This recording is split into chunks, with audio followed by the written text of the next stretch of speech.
Welcome to a TV20 News Break. I'm Dan Monroe. The Cleveland Division of Police and Cleveland City Council have dedicated Utopia Avenue in honor of the late officer Shane Bartek. TV20 reporter Alex McTurna has the story. This means a great deal to me and to the members of the Cleveland Division of Police as you see them standing around here. The location of this street marker is very special, as Shane's fellow officers will see it every day as they come and go from work. In the Bible, Romans 12:10 says, "Be devoted to one another in love, honor one another above yourselves." Today we have the honor to dedicate this roadway to Patrol Officer Shane Bartek.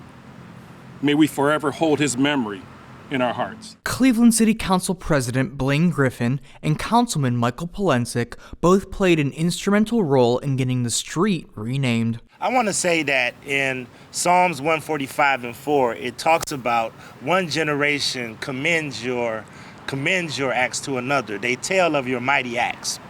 And the reason that I think that that is appropriate today, because this symbol, this honorary sign, will be able to translate to generations across the city of Cleveland the acts and the kindness and the goodness and the public service of Officer Shane Bartek. He will always be remembered in the city of Cleveland. What can one say about the loss of a police officer, not only for the family but for our community? When I learned of Shane's passing, I went to the council president and I said, we have to do something on behalf of Cleveland City Council. So we thought about it and it came up and we decided that we were going to rename honorarium Utopia. And what a fitting honorarium, Utopia. The event wrapped with the unveiling of the new street sign, cementing Officer Shane Bartek's memory in his city. For TV20, this is Alex McTurna.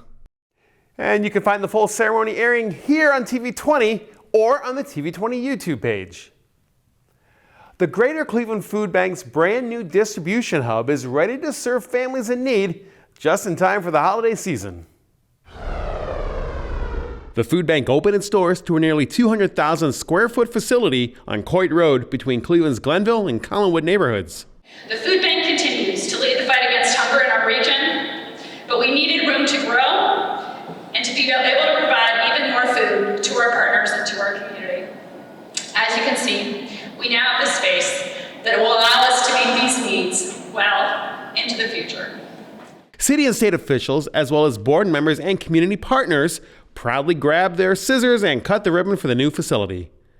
They also had the opportunity to pack boxes filled with produce for shipment following the ceremony. This space will allow us to do so much more for the greater Cleveland community. We'll be able to distribute more food, more healthy food. We've got better storage capacity here to receive in things like fresh produce, lean proteins, dairy, things like that, and get it out to people who need it. And then in addition, we've got an expanded kitchen. So we could do up to 20,000 prepared meals a day with a focus specifically on children, after school meals and summer meals, and seniors, home delivered and congregate meals. So we're really excited and proud about those two things. This new building was phase one of a three-phase expansion project, which has a campaign goal to raise $79 million. So far, they've raised $56 million towards that goal. Here's the bottom line. We need you. We need your prayers and support. We need your encouragement. And yes, we need your continued financial support. And for more information on the Greater Cleveland Food Bank, visit their website at greaterclevelandfoodbank.org. Well, the City of Cleveland hosted a special luncheon for employees to celebrate survivors of breast cancer and to learn more about this disease. Here's TV20's Alex McTurna with more. Patrina Patterson, Cancer Outreach Coordinator for University Hospitals, was the guest speaker for this year's luncheon, going over the many warning signs and causes of breast cancer for the audience. Breast cancer is the most common breast cancer among women, other than skin cancer. And just this year, the American Cancer Society had predicted over 287,000 new cases. And also in men, and we're going to talk about men, that they also predicted a little over 2,700 cases for men. Overall, out of that 287,000 plus, 43,000 plus women would die of cancer from that number. After the presentation, Kimberly Johnson, a City of Cleveland employee and two-time breast cancer survivor, was invited on stage to share her story. I got through yet another bout of breast cancer, and I won. I am a survivor. I am a warrior. I am a fighter, but I couldn't have done it without God on my side. He is my healer, and He is my everything. Finally, a list of all City of Cleveland employees who are breast cancer survivors was read before being recognized by the audience. Matilda Basho, Sophia Bill, Charlene Gannon, Gwendolyn Germany, Ursula Harris, Natalie Johnson, Kimberly Johnson, Jeannie Sitterman Krager, Leisha Law, April Locker, Lisa Matthews, Michelle Burtz, Millie Medina, Pandora Ward, Angela Triplett, and Stephanie Ashford. For TV20, this is Alex Picterna. And you can find the full presentation airing here on TV20 or, of course, on our YouTube page at TV20 Cleveland. The City of Cleveland's Department of Public Works held their first annual training rodeo to get drivers prepared for the upcoming winter season. So our thing is about safety. And, you know, we talk about safety, service that we provide, but we also talk about people. And the big thing about what we're doing here is making sure that we invest in our people from a place of safety. So this training is not only to provide better service, but it's also to provide a safe environment and get our drivers used to driving with a plow on the truck and things of that sort early in the season versus being impacted by it on their first time during a snow event. Drivers had to complete a variety of courses that consisted of 3 steps, which is the obstacle course, which is where we at, the AVL new technology system we have, and also the dry runs on our snow and ice routes.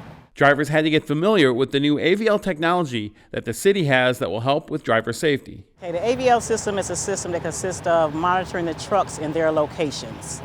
They kind of upgrading it to the Rubicon, so therefore it's a little bit more letting us know about the steel plates, any hazards in the roads, our speed tables, things like that.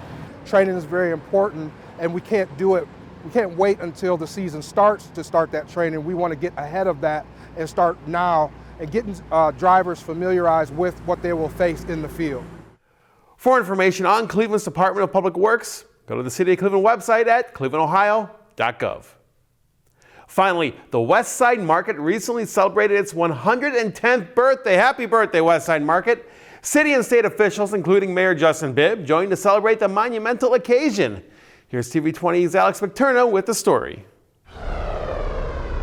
As you know, since taking office on January 3rd, we've been working around the clock to make sure we preserve this asset for the next 110 years. So really excited about today's celebration. The old saying goes, you don't know where you're going till you know where you've been.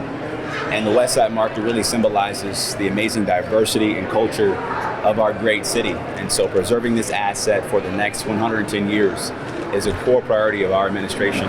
We're so excited about the work we're doing with City Council and the vendors to transition this asset to a nonprofit operator so that we can have the right management structure in place to ensure this asset can be world-class for another 100 years from now. Along with Mayor Justin Bibb, State Senator Nikki Antonio and Cleveland City Council member Carrie McCormick joined in the celebration. I want the future generation that we just heard from to call this place their home as well. And as the mayor said, for the next 110 years, I am just so excited that we are giving a gift to our children and our future. Thank you. We finally have a mayor who invests, puts his money where his mouth is, and his attention to this asset. So we're so thankful to Mayor Bibb, Senator Antonio, but we know that none of this could happen without our incredible vendors. The 110th birthday marks a new chapter in the market's history, as Mayor Justin Bibb and his team have dedicated significant resources towards improving and modernizing the market for future generations to enjoy. So the city can do a lot and needs to do a lot to improve the infrastructure and to really invest in this space. But what vendors really need is shoppers. You know, they come to me every day and they say, bring people in here, right? We need to have people shopping and spending their money here. So, you know, the city is going to continue to invest in these spaces, but really what I want people to know is you also have to invest in these places, right? You have to spend your money here and see the value, right? There's not a lot of places in Cleveland where you can buy your food from the butcher, cut that cow, right? This is just the fun of the market. For TV20, this is Alex Picterna. For more information on everything happening at the Westside Market, visit their website at westsidemarket.org. TV20 is streaming live 24/7. Visit TV20cleveland.com to see our live feed and more. Stay connected with TV20 wherever you go by liking and following us on Facebook and Twitter and Instagram. And be sure to subscribe to our YouTube page to watch our numerous programs. Coming up, we'll learn about what's going on with the Cleveland Metropolitan Schools with this week's CMSD 360. Thanks for watching TV20 News. I'm Dan Monroe. Be sure to stay tuned for more on TV20. We are Cleveland.